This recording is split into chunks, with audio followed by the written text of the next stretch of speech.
Alright guys, annyeonghaseyo. So, in this lesson guys, grammar lesson tayo, episode number 3.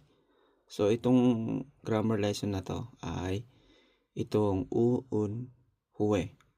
Okay? So, ibig sabihin na to ay after sa English.